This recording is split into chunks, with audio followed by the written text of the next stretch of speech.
Hello everyone. तो आज हम डिस्कस करने जा रहे हैं ब्रीदिंग के बारे में। Breathing means the process of inhalation plus process of exhalation. इसका मतलब जो एयर है इनसाइड द लंग्स जाती है उसे हम इनहेलेशन कहते हैं, और लंग्स के बाहर जो एयर जाती है उसे हम एक्सहेलेशन कहते हैं। Now there are some terminologies related with the breathing process. For example, pulmonary respiration. Pulmonary respiration का मतलब the respiration which occurs through the lungs. जो ब्रीदिंग प्रोसेस लंग्स के माध्यम से होती है उसे हम पल्मोनरी रेस्पिरेशन कहते हैं। For example, pulmonary respiration occurs in case of birds, mammals and reptiles. Birds, mammals और रेप्टाइल्स में जो breathing process via the lungs होती है उसे हम पल्मोनरी रेस्पिरेशन कहते हैं। Then cutaneous respiration. जो रेस्पिरेशन स्किन के माध्यम से होता है उसे हम क्यूटेनियस रेस्पिरेशन कहते हैं। The respiration which occurs with the help of the skin. जैसे कि फ्रॉग में हम देखते हैं एम्फीबियंस जो होते हैं, सैलेमंडर फ्रॉग, तो उसमें अंडर वाटर जब वो इनसाइड द वाटर होते हैं तो जो एक्सचेंज ऑफ गैस होता है वो स्किन के माध्यम से होता है, तो उसे हम क्यूटेनियस रेस्पिरेशन कहते हैं। Third one is tracheal respiration.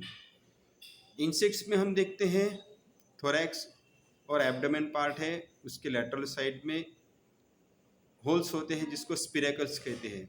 और spiracles it opens into the tube like structure. जो स्पिरेकल है वो ट्यूब लाइक स्ट्रक्चर्स में ओपन होते हैं जिसको हम ट्रैकिया कहते हैं।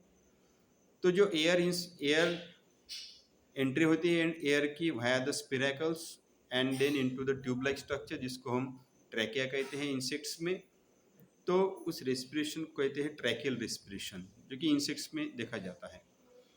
बाद में cloacal respirations. Cloacal respirations means it occurs in turtle and sea cucumber.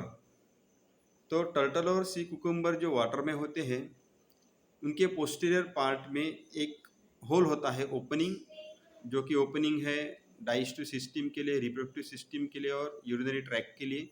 उसको क्लोएका कहते हैं।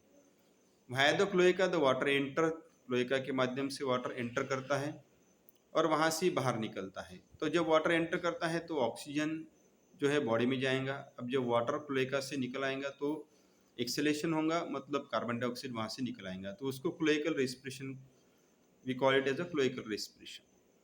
Then branchial respiration. Branchial respiration fish में देखा जाता है।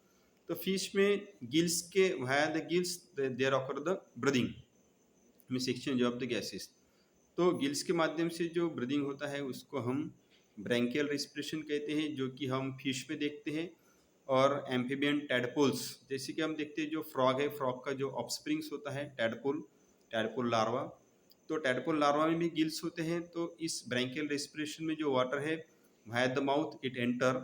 जो वाटर माउथ के माध्यम से जब एंटर होता है तब ऑक्सीजन जो है एंटर करेगा इनसाइड द बॉडी, और गिल से जब वाटर निकलता है तो कार्बन डाइऑक्साइड जो है वहाँ से निकल जाता है। मीन्स